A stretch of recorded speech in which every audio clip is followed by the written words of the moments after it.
Hey, what's up, everybody? It's Uncle Matt here. And just kind of a bummer of a day today because it's the last day of Nashville Burger Week 2024. You fucking asshole. It's also the last day that our German friend's going to be here. She's going back to Germany too, so that is also a little bit sad. But she doesn't live in Germany. But we'll see her again probably within a couple weeks, I'm sure. Burger Week only comes once a year, so it's a way more tragic thing for that to be ending. But you make lemons out of whatever you get. That's not even a phrase. I don't know where that came from. Sometimes, like I said, but bright spot, I'm going to go get in the pool and watch the Euro final, so everything's great. And after the Euros, then I'm going to go get a burger. You can already see the pot of gold at the end of the rainbow. Look how happy Jess is about all the developments. You're terrible. England trail 1-0, about an hour in. I bet both teams to score, so it's kind of not a terrible result for me right now. I just need to get England to put one in the back of the net and get a little action going here. But shockingly, they took off Harry Kane already, which is quite crazy, but we'll see. 1-1 now, lifelong Manchester United fan, Cole Palmer with the goal. Ooh, Saka doing some damage here, into the mixer, out. This game's getting fun all of a sudden. 1-1, 15 to go in regulation. 2-1 Spain into stoppage time. Last 15 minutes of this match have been electric. Last chance saloon for England, though. And a foul by Saka. Got to stick that arm out. If you know Cucurella, he's going to throw himself to the ground any chance he gets. About a minute left of what the referee said he was adding on. It looks like he just ran straight into Saka's arm. Saka just had his arm sitting there. Unreal. Oh my God, the goal. On by a kneecap was the game-winning goal, it looks like, for Spain. Holy crap, what a game this has been. What a tournament this has been. That's it. Spain, champions of Europe. Not a huge surprise. They look like the best team throughout the tournament, so not, any surprise that they got the job done. And sadly for England, I think at this point in time we can safely say it's just never going to come home. Because if the last, this Euro, the last World Cup, by far the best shot England's had in quite some time. And this Spain team with Lamine Yamal, Nico Williams, good luck the rest of the world and the rest of Europe for the next 15 years. And that's the thing. While we're here, I've been meaning to talk a little bit about the Greg Berhalter sacking. I'll get into it more probably the next time I do a live stream. But one of the things I keep coming back to, and I think the biggest thing I kind of have realized really watching the Copa America and the fallout from that is we've been sold this bill of goods that this is the golden generation of U.S. soccer. It's so much talent, so many good players. They're so great. And they are.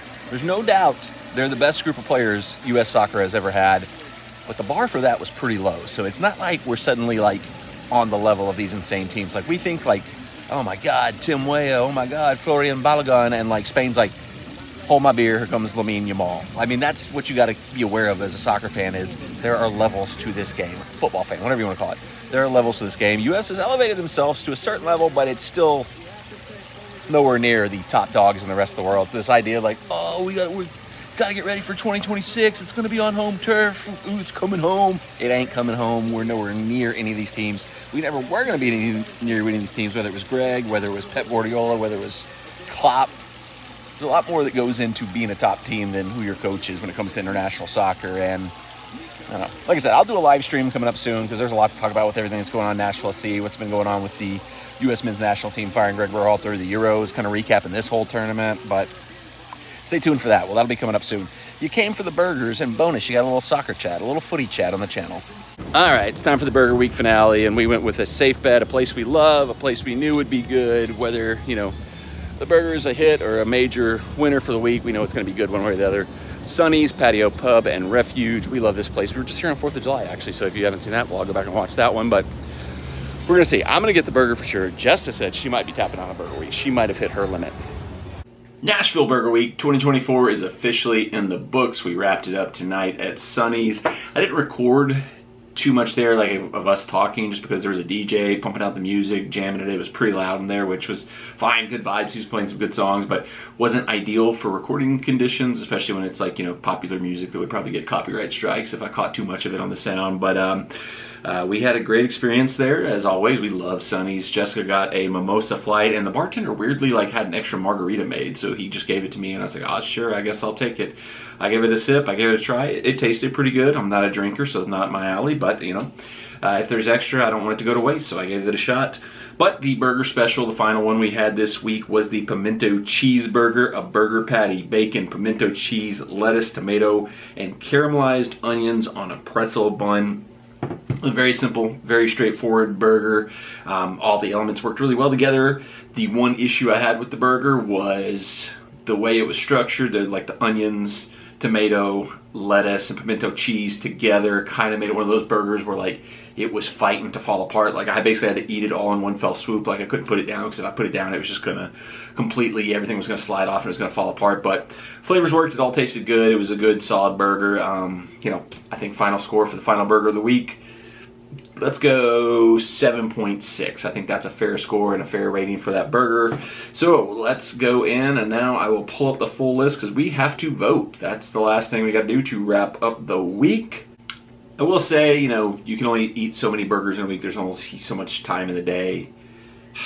There were, I think, 3 or 4 maybe that I wanted to try, but we just couldn't manage to get into the schedule. Otto's Secret Bodega had Secret Izayaka Burger. I probably mispronounced that so badly. The Secret is Kaya Burger, features K-barbecue spice smash patty, a crispy shallot cheese blanket, and a citrus chili crisp aioli, sweet onion and house pickles on a sesame seed bun, cheese. The shallot cheese blanket is what had me want to try that. I was like, that'd be shallot cheese blanket, how do you not?